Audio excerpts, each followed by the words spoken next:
Okay, it is now tomorrow. Getting the screws from the pickups out of the base wound up taking about 3.5 hours last night, which was unexpected and like a properly ominous start to the project. But we are persistent, so right now, going to put in new tuning pegs because the tuning pegs that were on this thing were all jacked up. I took them off years ago. Even online, the selection of tuners was like oddly limited. So I got these, which are, gold. They were like as close to fitting what looked like the screw mechanism as I could get, even though they don't actually match, and they're slightly big, and but it's the best I could do, and it's going to look really out of place because these are like P-base tuning heads, and you usually don't see this. You see this rounded shape a lot, but not really on like sharp, pointy instruments. So I like the fact that they're going to be like gold and look really out of place on the instrument. Like, so it'll look more piratey, like that pillaged these tuners from like some sort of like the P-base of some poor Spanish trader sailing across the Main. All right, let's see how this turns into a disaster. Oh, well, it's already happening. I have no idea how. Are these supposed to? Yep. So it appears that this is too wide for this. I have a drill that I'm borrowing, but I only have this bit on it. Alright, it's now Saturday. I was able to go check out some power tools that I realized that I'm going to need from a tool library, which I didn't know was a thing, but there's one about like 2 miles from my place that's open Saturdays and Tuesdays. I was able to grab a router.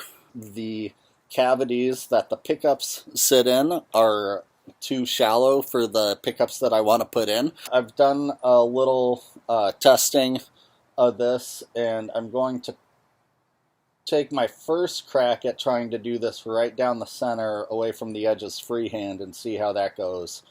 Hopefully I'm not about to just fuck this whole thing up right here and now, but we'll see.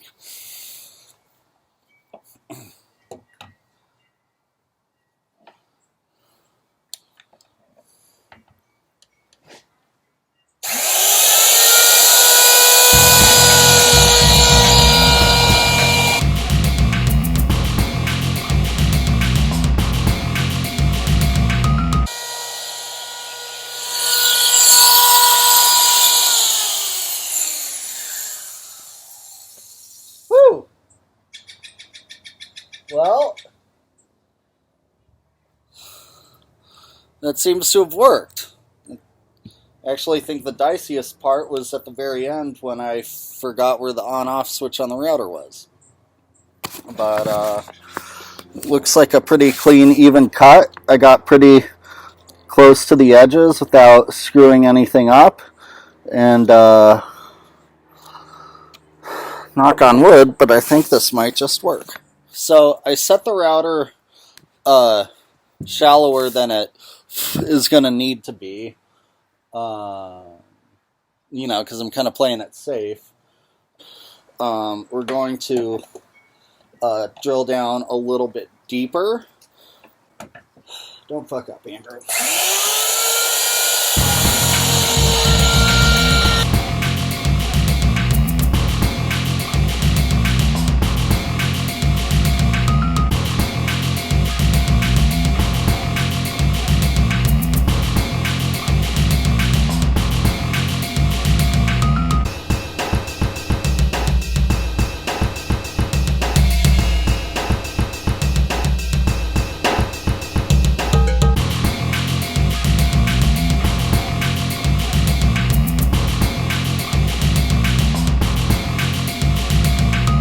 gonna go grab the pickups and see if this is working.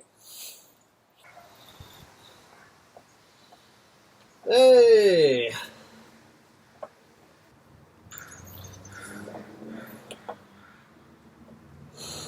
Okay. Next, we've got to drill out the holes for the tuning pegs a little bit. Excess wood to drill on through. Alright, someone say a prayer.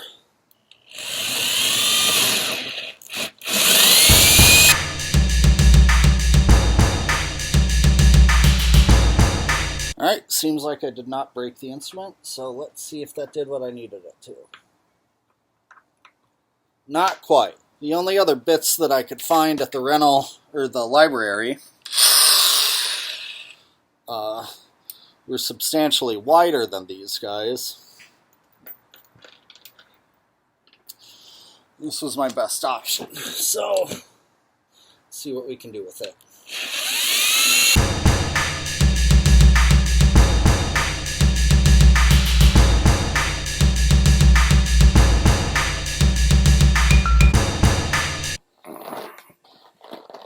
Oh, hi, this is Andrew from the future. I'm breaking in here. I'm Andrew from the future relative to the Andrew you were just watching. I'm still in your past, but like more recent past than the past Andrew that you were. Look, you're a smart person. You know what's going on here. So basically, there are parts of video here that I tried to take on my phone and it didn't turn out. I didn't wind up getting the tuning peg holes drilled out enough on this day. I did move on then to putting the pickups and volume and tone pots and wires back in. On this instrument, like you saw in the first video, the control cavity is on the back, and the pickup cavities have holes drilled through from the pickups into this cavity. Now, there's also a ground wire. The ground wire connects to the bridge, which is the metal part that the strings go over, so that when you're holding the instrument and touching the strings or the tuners, you're grounding the circuit. Now, apparently the hole that was drilled for the ground wire to go from the bridge to the cavity intersects in there with the hole for the bridge pickup cavity, which comes out at a different place in the control cavity. So I kept on trying to thread the ground wire through from either end, and it kept on coming out the wrong hole. I think that brings you up to speed. We've ran into yet another unexpected problem trying to get the ground wire in. So I can't feed the wire that came with the pickup set through the cavity. The one that was in the base became too short after I had to crimp it, and the guitar wire that I have is too thick to go through the cavity, and I don't have a way to widen the cavity because it's all like twisty and curvy and weird. Apparently, I don't know what's going on inside there. Apparently, yeah. So we are just going to make this guy a little bit longer.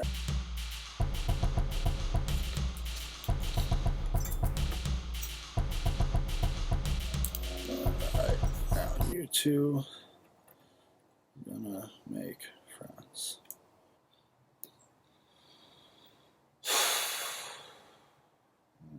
It's kind of a fat joint, but maybe it'll work. Let's find out. Okay, well, got 2 inches in through the cavity that time. Oh, 4 inches. I have a feeling this is coming out the... Yep. It's coming out through the pickup cavity. Need it to come out through this thing. Well, it's definitely not a straight line because it gets in there a little wise and then something blocks it and it takes a curve. Hey! Got it! Well, that only took about an hour. Alright, that means that we can put the bridge back on.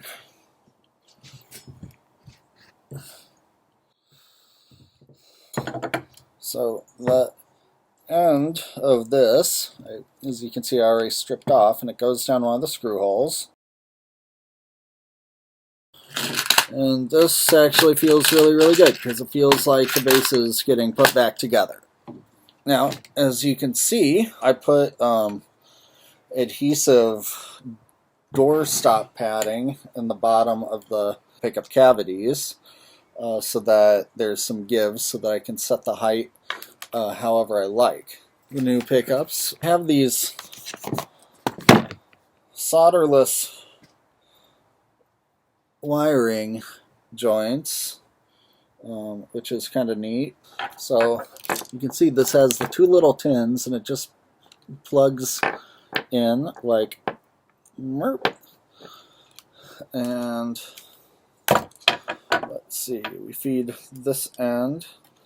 Fortunately, the holes that go to the control cavity from the pickup cavities are big enough.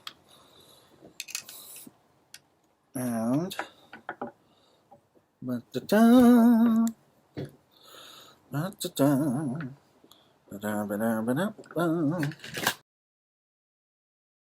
I'm discovering that I didn't actually drill these holes down far enough yet. Let's make sure that okay, yeah, it's not possible to drill through the table.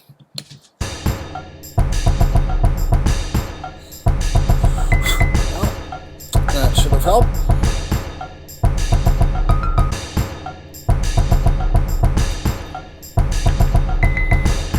Much better.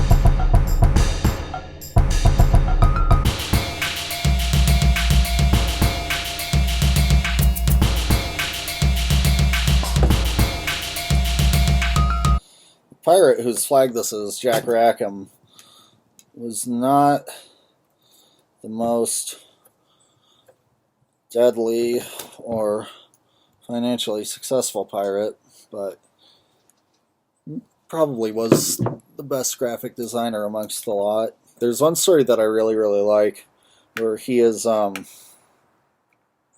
his ship is,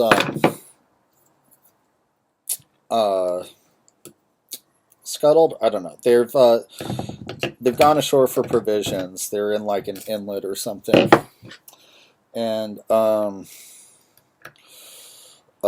they get cornered by this big Spanish pirate, hunting ship. The Spanish ship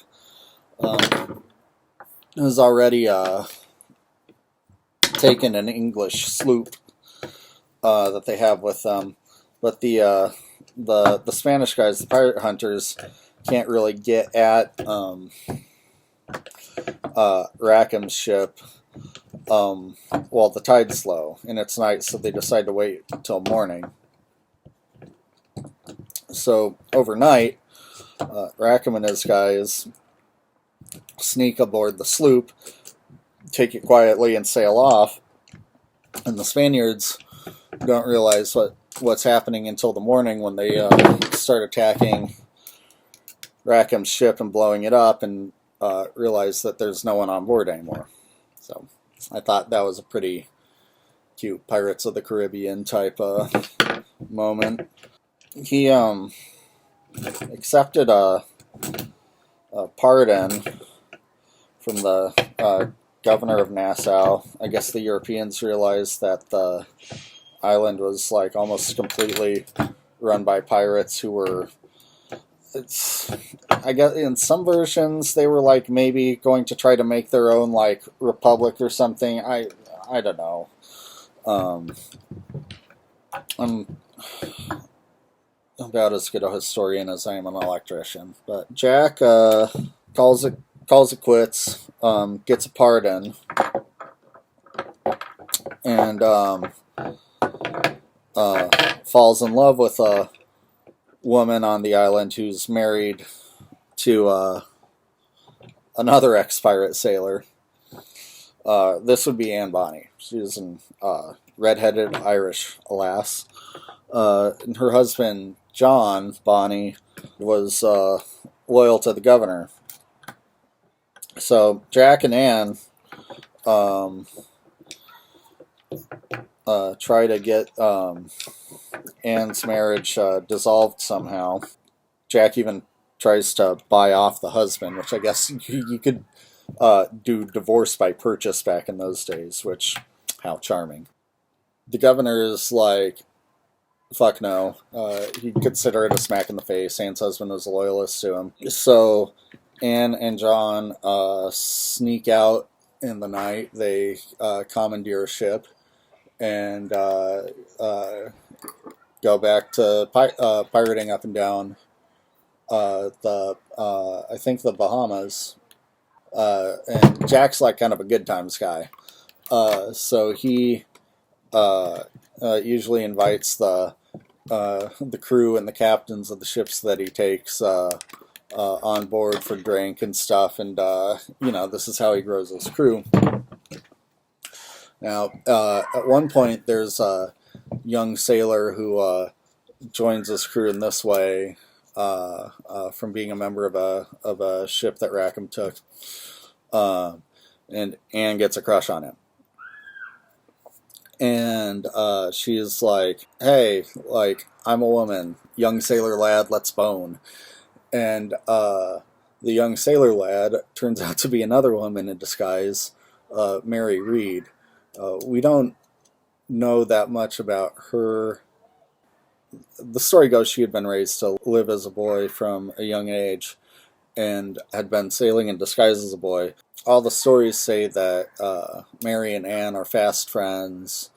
So then, Jack gets suspicious of their relationship, so that, they blow Mary's cover to him too. Like I said, Jack's kind of more of a party guy than a real terror of the seas like Blackbeard and Bartholomew Roberts, where pirate hunters finally roll up on them and take the ship, and Jack and the rest of his crew are just like too soused to fight, and it's Anne and Mary up on deck, like fighting off being boarded, and they're screaming at the rest of the crew to come up and fight, and they won't do it. They're like, we're too hungover, and Mary just starts firing on them too for being cowards, and kills at least one. So that's the end of Jack. Pretty much. They all get arrested. Anne and Mary both reveal to the court that they're not only women but pregnant, which when I first read the story, I was kind of like, but they actually both were, apparently. So Mary dies in custody. She gets sick. Jack gets hanged. Before Jack gets executed, Anne comes to visit him.